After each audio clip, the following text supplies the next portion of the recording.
Everything I'm about to say on this video is absolutely false. None of it is based on truth. These are fiction accounts from a fictitious character by the name of Damn Fool, because he feels like his life has been cursed. Man, I was rudely interrupted. You know what I'm saying? The camera just cut off on me, man. I was kind of talking about some. Damn, I dropped my damn coffee. Something that's dear to me. You know what I'm saying? And so it was important call that I was making. But anyway, let me get back to it, man. And but where I got stopped at was on one of the controversial points about even to the point where I can't even fucking buy a prostitute. You know what I'm saying? Get a prostitute. You know, get a hoe online. You know, get some pussy online. So sometimes I'm a single man. And going through all this particular rigmarole, I really don't have time to pander to a woman, you know what I'm saying, to try to create a relationship with. I mean, I'm constantly stimulated by outside influences. So it wouldn't be fair to her, you know what I'm saying? And it wouldn't be fair to me, you know what I'm saying, to set myself up, you know what I'm saying, for something that could be bought off for, something that could be, used as a tool to further perpetuate a proverbial curse, to say, to say the least. So at the particular time and moment, order has not been restored in my life. And so trying to get a mate is not within reach. You know what I'm saying? At least the way I'm looking at the way things are shaping up, you know what I'm saying? But I do still have a sexual appetite.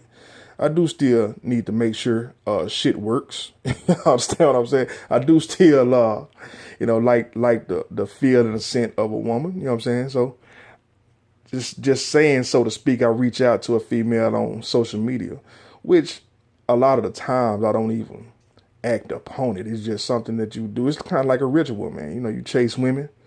You do the same thing under a curse. You chase women under a curse the same way.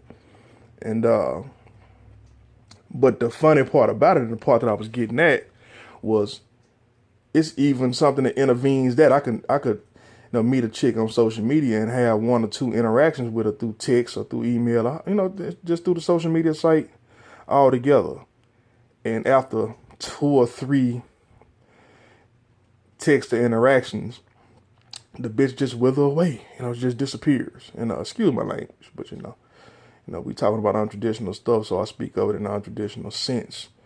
It's the way it makes sense coming from the person that you are getting the information from. You know what I'm saying? We're not finna act like we're at the credit union. You know what I'm saying? Talking about buying pussy. So, but anyway, so something intervenes even with that, and so speaking from the whole sense of my daughter, you know what I'm saying? It's almost like a whole nother enemy is being created right in front of me. And it's like a movie saw. Like I say, everything is relative anyway. You know what I'm saying? So if I tell you the movie Saw, and it's like somebody is literally putting jail bars around you and trying to force you to have to watch this melee happen with you powerless. And this is where people get their energy from. Like I don't even know if people are aware of demons and blood sucking energy is getting their energy from. You know what I'm saying? It's at the point where you wonder, like, how long will it last? Or like, is it a way out of it? You know what I'm saying? Or is it a magic spell or potion that you haven't quite used? Or, you know what I'm saying, to find yourself out of this particular, conundrum. You know what I'm saying? It's basically something to the point to where you see the harder that you fight, the more enemies you have. You know what I'm saying? So the common sense thing to do would be to keep the enemies at a minimum. You know what I'm saying? And the potential enemies that you have, it's almost like you're playing chess with potential enemies. You know what I'm saying? But the enemies are the enemies that you know you can defeat. You know what I'm saying? You know you can crush on a physical plane. So the fact that they're operating from manipulation, they're operating from a, you know, from a basically cheating, a cheating aspect is it's interesting as well to just look at the fact that, you know, people are, I don't know how they're compensated, you know what I'm saying? I don't know what their motivation is, you know what I'm saying, to behave the way that they behave, you know what I'm saying? I don't plan on, I don't plan on, you know, giving them what they're asking for, you know what I'm saying? But, you know, you are forced with the thought and the belief of, okay, man, so when is this going to end? You know what I'm saying? Like, how far do you want me to fall? Because it's at the point right now, all I have is a growl. You understand what I'm saying? I don't have claws. I don't have fangs. You know what I'm saying? I don't have teeth. You know what I'm saying? My muscles has withered away spiritually. You know what I'm saying? Physically, I do still have the attributes, but you know what I'm saying? These are attributes that I'm not trying to fight with because these are attributes I'm not being fought with. And it makes no sense when, you know what I'm saying, I can kick a lot of ass, but so can a professional fighter. You know what I'm saying? So if I would whoop a woman, I would have to whoop Incredible Hulk with the same type of vigor. You understand what I'm saying? So I look at the game all across the board, and being that I'm not making the rules, being that I'm not conjuring up the rules of engagement, I'm not trying to finish. I'm not trying to walk into a duel. I'm not trying to make new rules as the game progresses, if that makes sense. So the whole point is, but at the end of the day, you're asking for allies. You're asking for a possible retreat mechanism. You know what I'm saying? Or to basically leave this village alone and recreate another one. And as you're looking at different intervals, and you have to be honest with yourself. You know what I'm saying? In the first place, now I can get out and play a game, but if the game I'm playing doesn't work, whose fault is it? When you are real, I'm not a fake person. So you know I can get out on the corner and start preaching.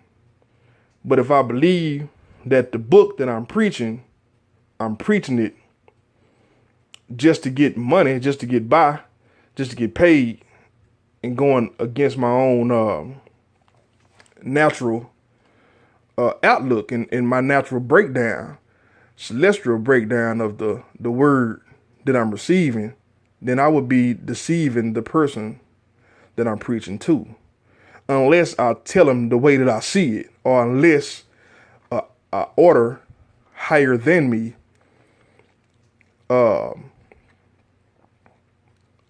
shows me, you know what I'm saying, the perfect spiritual protection to do the Lord's work.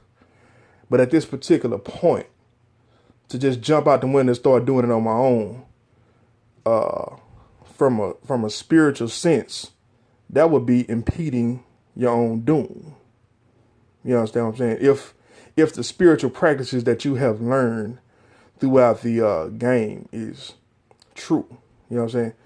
And so not to even say that you take the word off the table, because the word is the word, you know what I'm saying? You know, whether it's true or false or fake or astrological or, you know what I'm saying, numerical or Hebraic, you know what I'm saying? Or, you know, however you want to look at it, it is what it is, and it's actually being played out right in front of us.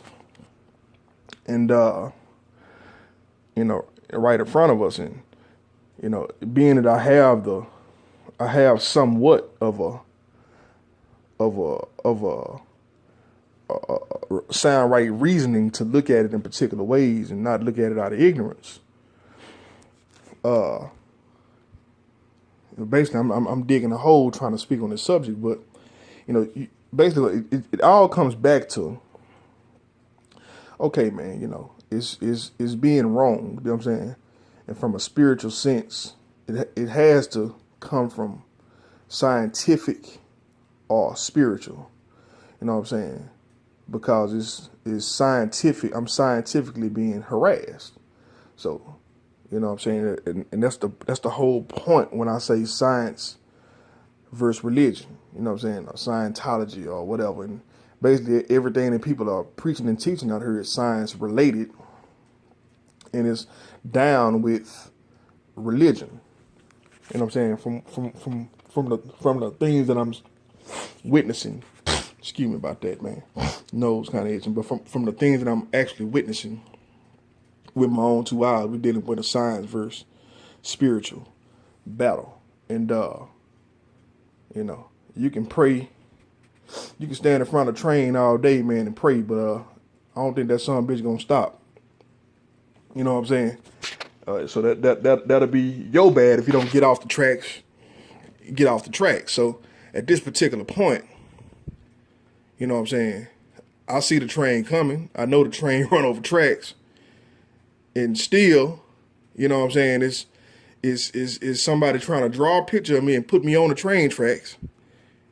And I keep looking at them and say, why are you putting me on the goddamn tracks? I'm over here. Why are you putting me on these tracks? I don't get it. And so that's the point that I'm at right now. And people, hey man, if you want to change the outcome, you need to change yourself. And it's like, dude, I was doing great. You know what I'm saying? But before this shit went haywire, I was doing well. You know what I'm saying? Change into what? And how? You know what I'm saying? Should I become a science engineer? Should I, try to become a nurse with my criminal background, my criminal history? Should I just, feed into the prison industrial complex and try to land myself in prison? Like, what is the next move? But anyway, neither here nor there, man. I'm going way, way off the subject. But so the thing was, I was talking about my daughter, and so that's what we're dealing with today, and where we at, and so I'll tell you something, man. That's real awkward. My house is real junky, and I invite a friend of mine over to clean up, which is a maid. I call her my wife, but basically, it's just a long-term friend. When I say long-term friend, we've been friends since 2000. So once again, you can say, hey man, if you've been, fucking on somebody since 2000, y'all been pretty much for the most part respectful to one another. You know what I'm saying? You exchange body fluids with one another. You know what I'm saying? And being to the point that now, we don't do it. It's not that it, so anyway, man, just out of respect, you know what I'm saying? She's going on with her life. I've gone on with mine. But I call her my wife, you know what I'm saying? Because she's closer to me than any other female outside of relatives. You know what I'm saying? And it's all out of fun, man. I started calling her my wife based on the fact that I was trying to do a podcast. And another nigga turned around and came out with the podcast, and it came out with the same particular thing, which I found very interesting. And I never said it out loud, so I'm like, how the fuck this nigga come out with this wife shit? And he claimed he independent and not part of the machine, but he part of the machine. So it's crazy. But anyway,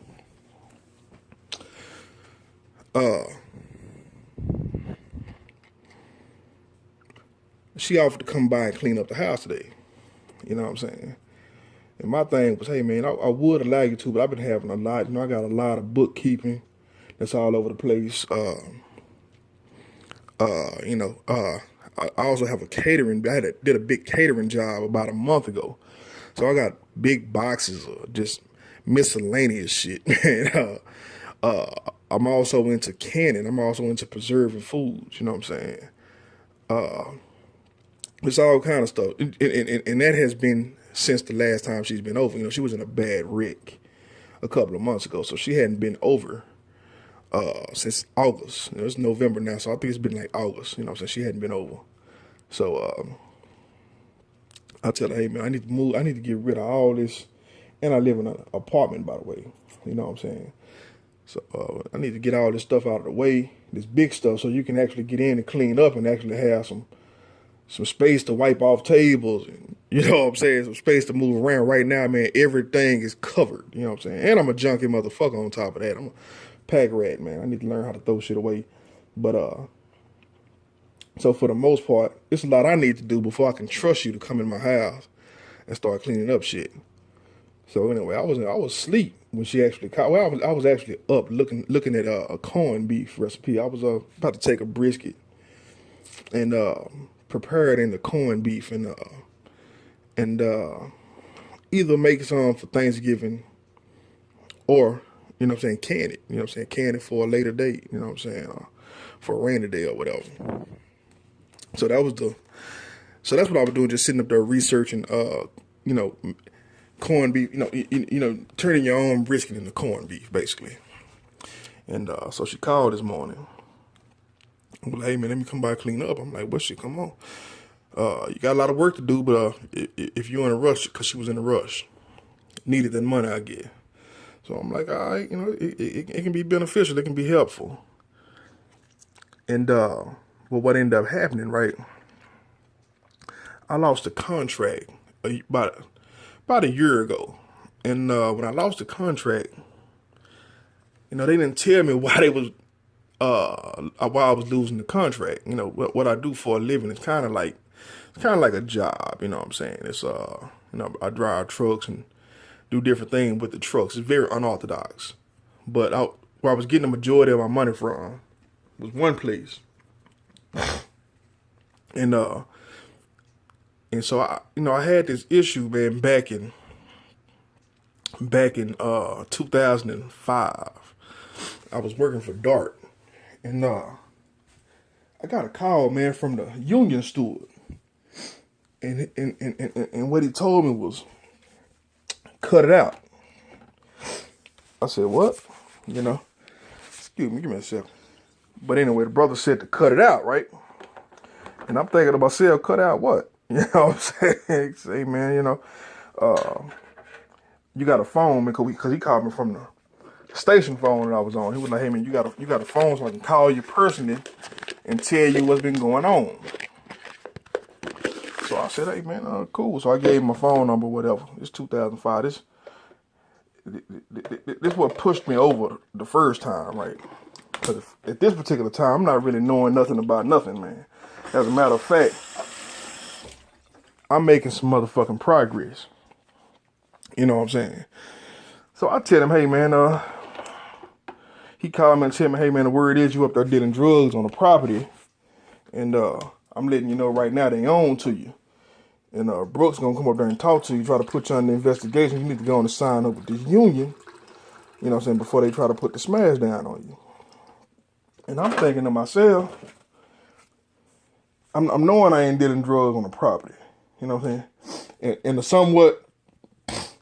somewhat illegal things that I was doing on the outside had absolutely nothing to do with the job. You know what I'm saying?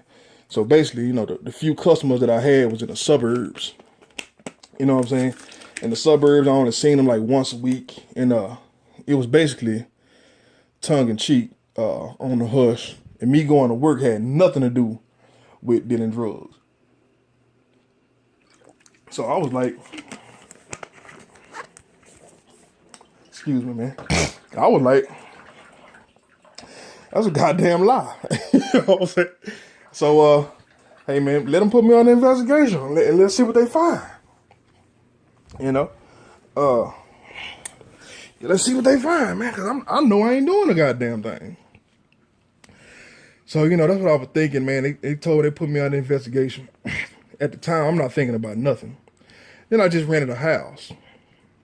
I rented a house, man, that I was preparing to put a production studio, a music studio in there, The basic setup, the Pro Tool, the Pro Tools and shit, the little monitors, just the basic setup for a pre-production studio. So, I had myself that I wasn't really focused on, but I had a group that I really seen some progression to come from my puppies. My young boy at the time. So really, I was doing it all really to, propel them. I was going to get me in there. I was getting me the whole time, but to put them where they need to be was the main thing I was focused on. And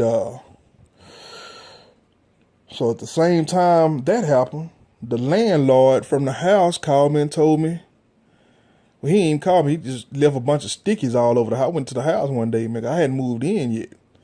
And there was stickies all over the wall, telling me about he getting calls that I'm using the house for a drug house. Now the crazy thing about it, only one person knew I was getting the house. There was a couple of other people that knew, but they didn't know. You understand what I'm saying? But only one person knew I was moving into the house.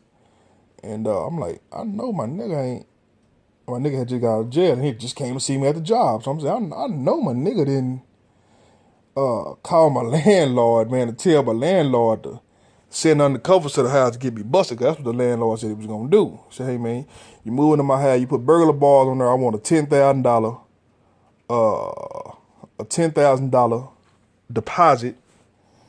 And I said, why in the hell would I give you a $10,000 deposit to put burglar bars on a house to protect the inside of the house? Hey, man, well, when the police come to raid the home, man, they're not gonna just kick the door in. What they're gonna do is wrap chains around the bars and snatch the whole bar down and snatch down the whole wall. So if you're gonna do that, you need a $10,000 deposit, and I will be sending undercovers by the house to check on it. So basically, he was deterring me from moving into the house. And this was real odd, 'cause like I say, now I'm telling you shit about intervening in the middle of prostitutes trying to buy pussy. Now I'm telling you about a house. I'm trying to make a recording studio. Somebody intervening, calling the landlord, and this is real shit. 11 years ago. So I'm looking at this situation like this is before, I was to the point that I am now, to where like, man, this shit is getting ridiculous, bro. I gotta start speaking out. I gotta have some kind of outlet, because this is untraditional hate. You know what I'm saying? I'm not understanding where this level of the game come from. So anyway, the dude, only one person know. He went with me to the landlord. He went with me when I paid the deposit. My partner had just got out of jail. And I'm really proud. To be honest with you, before he went to jail, we was hustling somewhat together. We basically like partners in crime. Man. You know how anybody that know anything about the streets, usually you have one or two people that you confide in. And it's kind of like you two against kind of like the world. You know what I'm saying? You're going half on shit to get better prices. And that's basically how me and my partner was working. In a sense, he kind of got me in the game, because I was all the way out there. I wasn't thinking about the goddamn game. But I ended up losing a job, a good job, and took all my money and invested it in the crack. And my partner was a nigga that was pretty much my medium from where I was to the, dope game somewhat. So I wouldn't say a nigga got me in the game or whatever, but it was kind of like a conduit, you know what I'm saying? Conduit to make the transition way more feasible and smoother. If it wasn't for that, I wouldn't even thought about You understand what I'm saying? What he thought about getting into the peddling business. I was pretty much out of everything, man. You know what I'm saying? So, but that's what ended up happening. And my partner ended up doing a stretch. And when he did a stretch, like I say, our friendship kind of was dwindling, you know what I'm saying, going in different directions. And, you know what I'm saying, I'm to the point to where, 'cause like I say, I was making a lot of progression. The job that fired me was still paying me. You know what I'm saying? They was paying me like $600 a week. You know what I'm saying? For $600 every 2 weeks for like unemployment or something like that. And so I was shining, man. I'm running around buying cars, jewelry. You know what I'm saying? I got a nice secure nest egg that's breaking me off every week. So I was just looking at it like, well, maybe, maybe it's somewhat of a hatred thing. You know what I'm saying? To why, I'm getting the funny looks and the funny smirks and, like I say, man, me and this cat could go hook up with some females.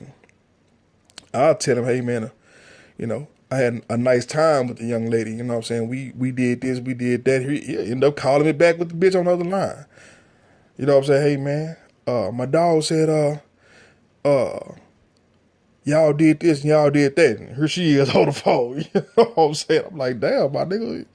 Well, she told you we didn't do nothing, so I guess we didn't do nothing. I just ate her out. You know what I'm saying? Hey, man, but and you're thinking to yourself, man, why would you, bro, why would you, for one, why you on the phone with her anyway? You know what I'm saying? And for two, why y'all conversating about what me and her did? You know what I'm saying? So it was a bunch of weird shit that was happening. So we kind of like cut relationship ties. You know what I'm saying? We still partners, but you know what I'm saying? We wasn't partners. You know what I'm saying? So anyway, just to cut that long story short, when the cat got out of jail, several years passed, and with the passing of the timing, you know what I'm saying, I was willing to let bygones be bygones and just start on a new leaf. We just don't do any business anymore. You know what I'm saying? But I still have a good time talking to you. You know what I'm saying? Being around you still basically a relative of mine. We've been friends since I was 14 years old, bro. So so I'm not thinking along the terms of somebody trying to get me fired from work and somebody trying to make me, you know what I'm saying, lose my house, you know what I'm saying, or to have my landlord set me up in my house. I'm not thinking. So it's not really making no sense at the time, and I pushed that thought out of my head. I said, man, that's not true. You know what I'm saying, my dog wouldn't do me like that. Who does that? You know what I'm saying? So that's crazy. But he is the only person that know about this whole transaction going on, man, except for the neighbor. You know what I'm saying? It came out and talked to us one day. Not here or there, but anyway, what I'm trying to say, man, is I got finessed out of a job by somebody calling my job saying I'm dealing drugs on the job. And it's crazy because at the same time, the same thing was happening to my home that I was renting. You know what I'm saying? And so the same thing happened to my contract of my nest egg where I was making the bulk of my money. You know what I'm saying? Because I had several contracts that I work under, but I had one in particular that I was comfortable with. And so I ended up losing that with no explanation. So, of course, I had to think about the job that I lost. You know what I'm saying? The case that I caught. Because I did end up catching the case, which made me lose that job. End up catching a drug case, going to pick up the same person that I'm telling you was a link to all the negative stuff that was happening. Not saying that he was a because of course I had a busted tail light when I caught the case. Well, I had a shortage in my tail light and the light wasn't working at that particular time I got pulled over. So I can't point that finger at the guy. But it's just a whirlwind of there's a lot of coincidences happening at this particular time. And it's all within like a 3-month span. You know what I'm saying? So anyway, fast forward about 6 years later, I'm not even gonna talk about something else that when this happened and it got somebody else in trouble, it sparked a memory about all that shit that happened in '05. And that's when I said, you know what? This is what happened. Not to mention somebody stole my Escalade. But we ain't gonna talk about all that shit. Let's go back to this contract. So I lost the contract, and I was thinking to myself, nobody around me, the only person that's around me that know about this contract. I keep all my business somewhat on the top shelf. I mean, I just don't go around telling people where I work and how I get my money. You know what I'm saying? Just know I work. You know what I'm saying? But, excuse me. So at this particular point, the only person that would have access to this work would be family members or my lady friend. You know what I'm saying? I mean, the only person. You know what I'm saying? That because you know it's all kind of paperwork with the business name and the phone numbers on it. So you know these won't be the only people that can have access to that information. So like I say, she come over, clean up the day. While she cleaning up, I had to take a shower, freshen up. I come downstairs, she gone. But the contract that I have now, the place that I'm at now, the paperwork is just sitting right here